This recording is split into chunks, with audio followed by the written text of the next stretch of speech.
Devotional path to the divine.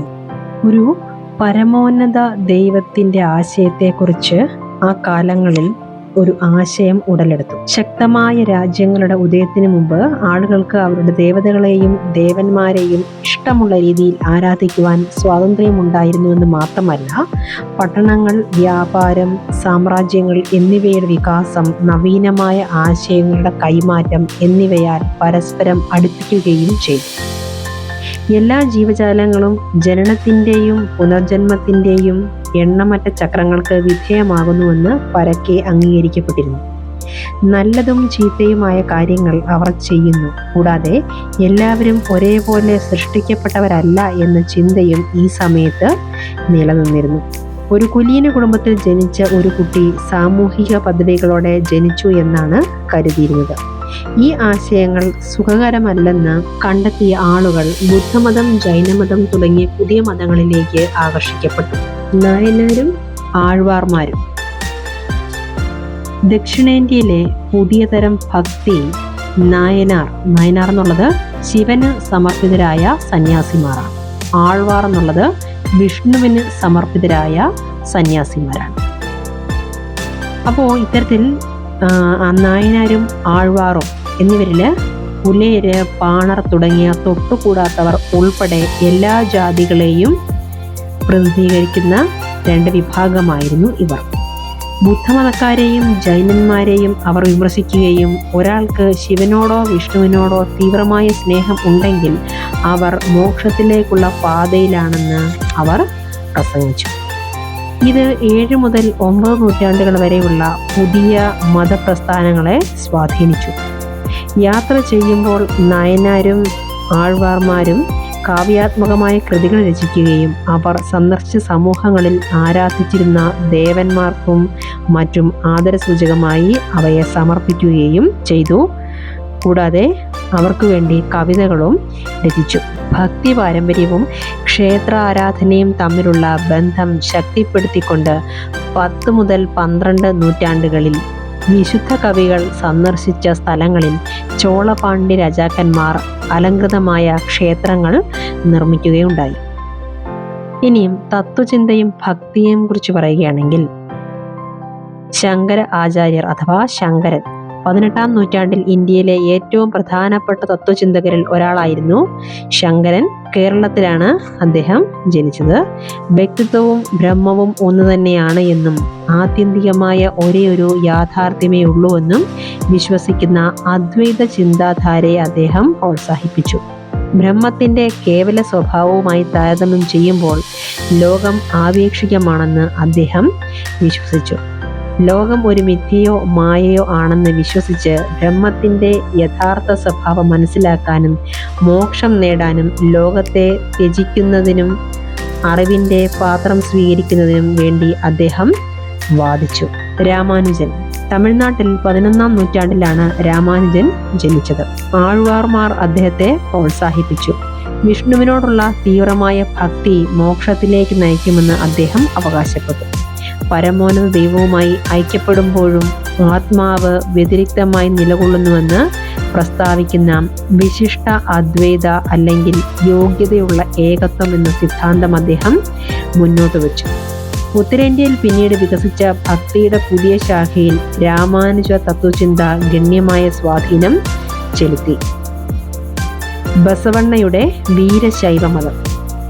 Tamil ഭക്തി പ്രസ്ഥാനവും ക്ഷേത്ര ഭക്തിയും തമ്മിലുള്ള ബന്ധത്തിന് മറുപടിയായി ബസവണ്ണ, അല്ലമ പ്രഭു, അക്ക മഹാദേവി എന്നിവർ വീരശൈവ പ്രസ്ഥാനം സ്ഥാപിച്ചു. 12-ാം നൂറ്റാണ്ടിന്റെ മധ്യത്തിൽ ഈ പ്രസ്ഥാനം കർണാടകയിൽ ആരംഭിച്ചു. വീരശൈവർ സാർവത്രിക സമത്വത്തിനായി വാദിക്കുകയും ജാതിയെക്കുറിച്ചുള്ള ബ്രാഹ്മണ സങ്കല്പങ്ങളെയും സ്ത്രീകളോട് എങ്ങനെ പെരുമാറണം എന്നതിനെയും വെല്ലുവിളിക്കുകയും ചെയ്തു. എല്ലാ തരത്തിലുള്ള ആചാരങ്ങളെയും വിഗ്രഹാരാധനയും അവർ എതിർത്തു.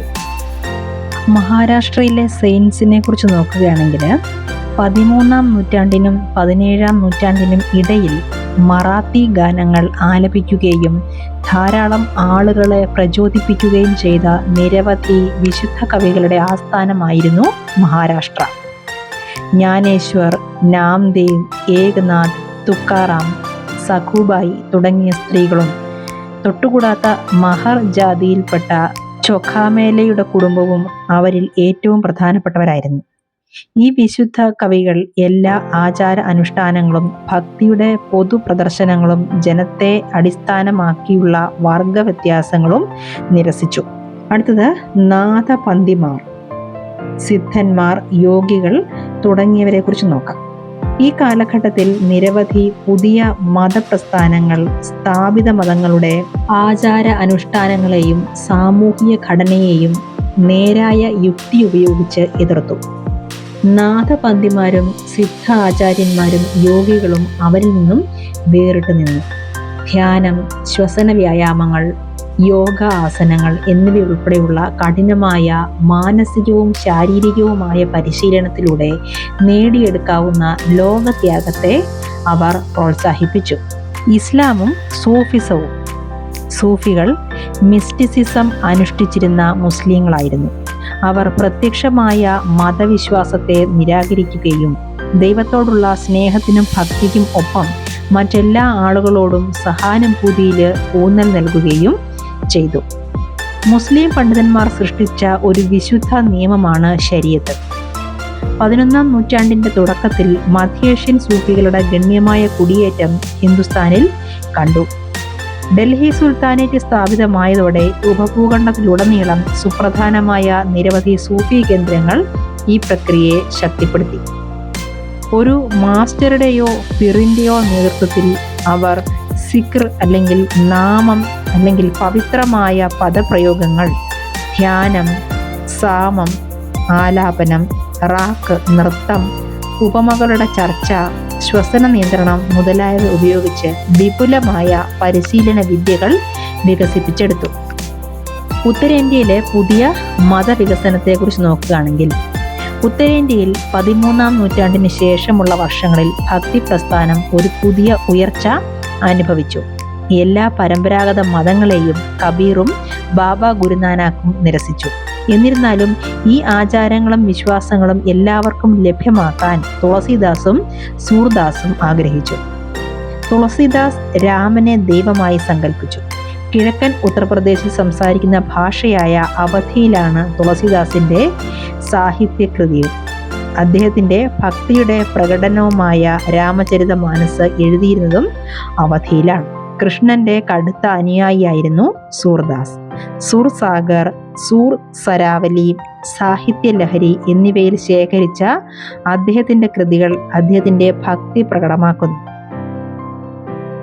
15-ാം നൂറ്റാണ്ടിന്റെ അവസാനത്തിലാണ് അസമിലെ ശങ്കരദേവൻ ജീവിച്ചിരുന്നത്.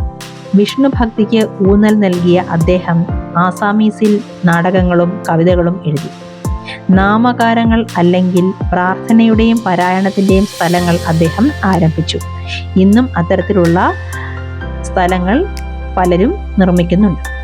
രജപുത്ര രാജകുമാരി മീരാഭായി 16-ാം നൂറ്റാണ്ടിൽ മേവാർ രാജകുടുംബത്തെ വിവാഹം കഴിച്ചു.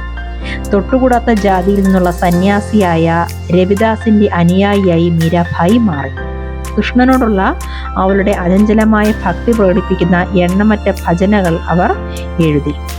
ഇനി കബീറിനെ കുറിച്ച് നോക്കുകയാണെങ്കിൽ ഏറ്റവും പ്രശസ്തനായ വിശുദ്ധരിൽ ഒരാളായിരുന്നു കവികളിൽ ഒരാളായിരുന്നു കബീർ. 15 മുതൽ 16 നൂറ്റാണ്ടുകൾക്കിടയിലാണ് അദ്ദേഹം ജീവിച്ചിരുന്നത്. ബനാറസ് അഥവാ വാരണാസി നഗരത്തിന് സമീപം താമസിച്ചിരുന്ന മുസ്ലിം നെയ്ത്തുകാരുടെ അല്ലെങ്കിൽ ജൂലഹാസിന്റെ കുടുംബത്തിലാണ് അദ്ദേഹം വളർന്നത്. ഭക്തി അഥവാ ഭക്തി മാത്രമാണ് രക്ഷയിലേക്കുള്ള ഏക മാർഗമെന്ന് കബീർ പ്രസംഗിക്കുകയും അമൂർത്തമായ ഒരു പരമദൈവത്തിൽ വിശ്വസിക്കുകയും ചെയ്തു. കബീറിന്റെ പിന്തുണക്കാരിൽ മുസ്ലിങ്ങളും ഹിന്ദുക്കളും ഉണ്ടായിരുന്നു. ബാബ ഗുരുനാനാക്ക് 1469 മുതൽ 1539 വരെയുള്ള കാലഘട്ടമാണ് അദ്ദേഹത്തിൻ്റെ. അദ്ദേഹം ജനിച്ചത് തൽവണ്ടിയിലാണ്.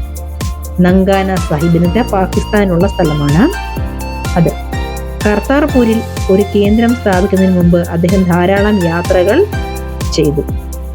1539 മരിക്കുന്നതിന് മുമ്പ് ബാബ ഗുരുനാനാക്ക് തന്റെ അനുയായികളിൽ ഒരാളെ തന്റെ പിൻഗാമിയായി നാമകരണം ചെയ്തു. അദ്ദേഹത്തിന്റെ പേര് ലഹ്ന എന്നായിരുന്നു. എന്നാൽ പിന്നീട് അദ്ദേഹം ബാബ ഗുരുനാനാക്കിന്റെ അവിഭാജ്യ അനുയായിയാണെന്ന് സൂചിപ്പിക്കാൻ ഗുരു അംഗദ് എന്ന പേര് സ്വീകരിച്ചു. ബാബ ഗുരുനാനാക്കിന്റെ ഗാനങ്ങൾ ഗുരു അംഗദ് ശേഖരിച്ചു.